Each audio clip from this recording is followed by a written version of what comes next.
ಅವರಿಗೆ ಚಿರಪರಿಚಿತವಾಗಿರ್ತಕ್ಕಂಥ ವಾಕ್ಯವನ್ನು ಓದಲಿಕ್ಕಿದ್ದೇವೆ. ಮತ್ತಾಯನ ಬರೆದ ಸುವಾರ್ತೆ 19ನೇ ಅಧ್ಯಾಯ 16ರಿಂದ ಕೆಲವು ವಚನಗಳನ್ನು ನೋಡಲಿದ್ದೇವೆ. ನಿತ್ಯ ಜೀವವನ್ನು ಹೇಗೆ ಪಡೆಯಬೇಕೆಂಬುದಾಗಿ ಒಬ್ಬ ಐಶ್ವರ್ಯವಂತನು ಯೇಸು ಸ್ವಾಮಿ ಹತ್ರ ಬಂದಿದ್ದಲ್ಲ. ಈ ಒಂದು ದಿನದಲ್ಲಿ ನಾವು ಧ್ಯಾನ ಮಾಡಿ 16ನೇ ವಚನದಲ್ಲಿ ನೋಡುವಾಗ, ಆಗ ಒಬ್ಬನು ಬಂದು ಆತನನ್ನು, ಬೋಧಕನೇ, ನಾನು ನಿತ್ಯ ಜೀವವನ್ನು ಪಡೆಯಬೇಕಾದ್ರೆ ಏನು ಒಳ್ಳೆ ಕಾರ್ಯವನ್ನು ಮಾಡಬೇಕು ಎಂದು ಕೇಳಲಾಗಿ, ಆತನು ಅವನಿಗೆ, ಒಳ್ಳೆಯದನ್ನು ಕುರಿತು ನನ್ನನ್ನು ಯಾಕೆ ಕೇಳುತ್ತಿ? ಆದರೆ ಜೀವನದಲ್ಲಿ ಸೇರಬೇಕೆಂದರೆ, ಆ ಜೀವನದಲ್ಲಿ ಸೇರಬೇಕೆಂದರೆ ದೇವರಾಜ್ಞೆಗಳಿಗೆ ಸರಿಯಾಗಿ ನಡೆಯಬೇಕು ಹೇಳಿದಕ್ಕೆ ಅವು ಯಾವುವು ಎಂದು ಕೇಳಲು ಯೇಸು, ನರಹತ್ಯೆ ಮಾಡಬಾರದು, ವ್ಯಭಿಚಾರ ಮಾಡಬಾರದು, ಕದಿಯಬಾರದು, ಸುಳ್ಳು ಸಾಕ್ಷಿ ಹೇಳಬಾರದು, ನಿನ್ನ ತಂದೆ-ತಾಯಿಗಳನ್ನು ಸನ್ಮಾನಿಸಬೇಕು ಮತ್ತು ನಿನ್ನ ಹಾಗೆ ನಿನ್ನ ನೆರೆಯನ್ನು ಪ್ರೀತಿ ಮಾಡಬೇಕು ಎಂಬುವುಗಳೆಂದು. ಆ ಯವನಸ್ಥನು ಆತನನ್ನು, ಇವೆಲ್ಲಕ್ಕೂ ಸರಿಯಾಗಿ ನಡೆದುಕೊಂಡಿದ್ದೇನೆ, ಇನ್ನೇನು ಕಡಿಮೆ ಆಗಿರಬಹುದು ಎಂದು ಕೇಳಲು ಯೇಸು ಅವನಿಗೆ, ನೀನು ಸಂಪೂರ್ಣನಾಗಬೇಕೆಂದಿದ್ದರೆ ಹೋಗಿ ನಿನ್ನ ಆಸ್ತಿಯನ್ನು ಮಾರಿ ಬಡವರಿಗೆ ಕೊಡು, ಪರಲೋಕದಲ್ಲಿ ನಿನಗೆ ಸಂಪತ್ತಿ ನೀನು ಬಂದು ನನ್ನನ್ನು ಹಿಂಬಾಲಿಸಿ ಎಂದು ಹೇಳಿ.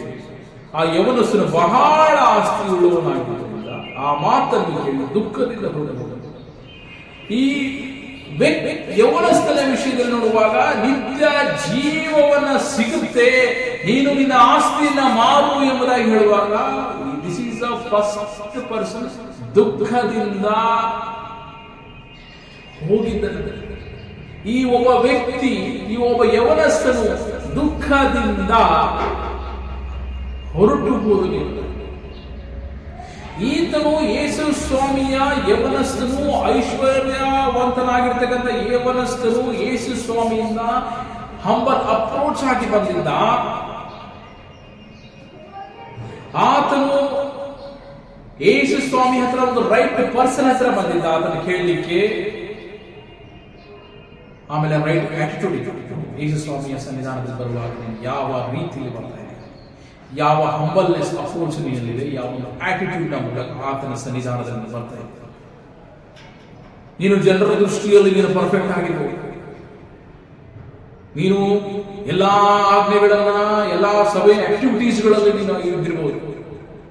ಆದರೆ ನಿನ್ನಲ್ಲಿ ಲ್ಯಾಕ್ ಆಗಿರ್ತಕ್ಕಂಥ ವಿಷಯ ಏನು ಎಂಬುದಾಗಿ ದೇವರು ನಿನ್ನೊಂದಿಗೆ ಮಾತನಾಡುವಾಗ, ನೀ ಆ ಒಂದು ಲ್ಯಾಕ್ನೆಸ್ ಅನ್ನ ನಿನ್ನ ಜೀವಿತದಲ್ಲಿ ನೀನು ಗುರುತು ಹೇಳ್ತಾ ಇದ್ದಾರೆ. ಯೇಸು ಸ್ವಾಮಿ ಹೇಳಿದೆ, ನೀನು ಸಂಪೂರ್ಣನಾಗಬೇಕಾಗಿದ್ದರೆ, ನೀನು ಸಂಪೂರ್ಣನಾಗಿದ್ದೇನ, ನಾನು ಸಂಪೂರ್ಣನಾಗಬೇಕಾಗಿದ್ದರೆ ನಾನು ಏನು ಮಾಡಬೇಕಾಗಿದೆ?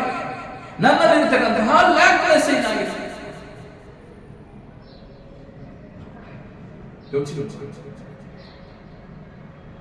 ನನ್ನಲ್ಲಿರ್ತಕ್ಕಂತಹ ಲ್ಯಾಕ್ನೆಸ್ ಏನಾಗಿ ನೀನು ಗುರುತಿಸು. ಆತನ ಹತ್ತಿರ ಬಾ, ಆತನ ಪ್ರೀತಿಯನ್ನು ಅರ್ಥ ಮಾಡಿಕೊಂಡು ನಿನ್ನ ಲ್ಯಾಕ್ನೆಸ್ ಏನೆಂಬುದಾಗಿ, ನಿನ್ನ ಹತ್ತಿರ ಬರುವಾಗ ನಿನ್ನ ಲ್ಯಾಕ್ನೆಸ್ ಏನೆಂಬುದಾಗಿ ದೇವರಿಗೆ ತಿಳಿಸಿಕೊಂಡು, ನಿನ್ನ ಪಾಪದ ಕುರಿತಾಗಿ ನಿನ್ನ ಪಶ್ಚಾತ್ತಾಪ, ನಿನ್ನನ್ನು ನೀನು ಆತನ ಸನ್ನಿಧಾನದಲ್ಲಿ ಬಂದು ನಿನ್ನ ಸಬ್ಮಿಟ್ ಮಾಡಿಕೊಳ್ಳುವಾಗ, ನಿನ್ನ ಪಾಪದ ಕುರಿತಾಗಿ ನಿನ್ನ ಪಶ್ಚಾತ್ತಾಪ ಪಟ್ಟು ನೀನು ಆತನನ್ನು ಪ್ರೀತಿಸುವ ಮಗನಾಗುವಾಗ, ನೀನು ಆತನ ಪ್ರೀತಿಯನ್ನ ನಿನ್ನ ದಿನದಿಂದ ದಿನಕ್ಕೆ ನಿನ್ನ ಅರ್ಥವನ್ನು ಮಾಡಿಕೊಳ್ಳುವಾಗ ನಿನ್ನ ಲ್ಯಾಕ್ನೆಸ್ ಅನ್ನು ಅರ್ಥ ಆಗಲಿಕ್ಕೆ ನೀನು ಸಂಪೂರ್ಣ ಆಗಬೇಕಾದ್ರೆ ನಿನ್ನ ಆತನ ಪಾದದಲ್ಲಿ ಬಾಲಿನ ಆತನನ್ನ ಹಿಂಬಾಲಿಸುವ ಮಗ. ನೀನು ಬಂದು ನನ್ನನ್ನು ಹಿಂಬಾಲಿಸು ಎಂದು ಹೇಳಿದಿರಿ ಸ್ವಾಮಿ. ಈ ಒಂದು ದಿನದಲ್ಲಿ ಪ್ರಾರ್ಥನೆ, ಸ್ವಾಮಿ, ನನ್ನಲ್ಲಿರತಕ್ಕಂತಹ ಲ್ಯಾಕ್ನೆಸ್ ಅನ್ನು ನನಗೆ ಗುರುತುಪಡಿಸು. ನಾನು ಸಂಪೂರ್ಣನಾಗಬೇಕೆಂದಿದ್ದೇನೆ. ಆ ಐಶ್ವರ್ಯಂತ ಯವನಸ್ಥನು ನಿನ್ನಲ್ಲಿ ಆತನ ಹಂಬಲುವುದೇ ನಿನ್ನ ಅಪ್ರೋಚ್ ಆಗಿದೆ ದೇವ. ನಾನು ಸಹ ನಿನ್ನ ಸನ್ನಿಧಾನದಲ್ಲಿ ಅಪ್ರೋಚ್ ಆಗ್ತೇನೆ. ನನ್ನ ಲ್ಯಾಕ್ನೆಸ್ ಅನ್ನು ನನಗೆ ತಿಳಿಪಡಿಸು. ನಿನ್ನ ಪ್ರೀತಿಯನ್ನು ನನಗೆ ಅರ್ಥ ಮಾಡಿಕೊಳ್ಳಿಕ್ಕೆ ಅರ್ಥಪಡಿಸದೇವಾ. ನಿನ್ನ ಹತ್ತಿರ ಬರಲಿಕ್ಕೆ ನನ್ನನ್ನು ಅಪದರೆ ಸ್ವಾಮಿ, ಇನ್ನು ಹೆಚ್ಚಾಗಿ ನನ್ನ ಆಸಕ್ತಿ ಉಳ್ಳವನಾಗಿ ನನಗೆ ಸಹಾಯ ಮಾಡಿ, ಅಂತ ದಾಹವುಳ್ಳವನಾಗಿ ಸಹಾಯ ಮಾಡಿ. ನಿನ್ನ ಪಾಪದ ಕುರಿತಾಗಿ ಆತನ ಪಾದದಲ್ಲಿ ಬಂದು ಕನ್ಫೆಸ್ ಮಾಡುವಾಗ ಪಶ್ಚಾತ್ತಾಪದ ಹೃದಯದಲ್ಲಿ ದೈವವು ನಿನಗೆ ಆತನ ನಿತ್ಯ ಜೀವನ, ಆತನ ಶಿಲುಬೆ ಮೇಲೆ ತನ್ನ ಪ್ರಾಣವನ್ನು ಕೊಟ್ಟಿರುವಾಗ ನನಗಾಗಿ ನಿನಗಾಗಿ ಆತನ ಪ್ರಾಣವನ್ನು ಕೊಟ್ಟಿರುವ, ನನಗಾಗಿ ಆತನ ರಕ್ತವನ್ನು ಸುರಿಸುವ ಸ್ವಾಮಿ,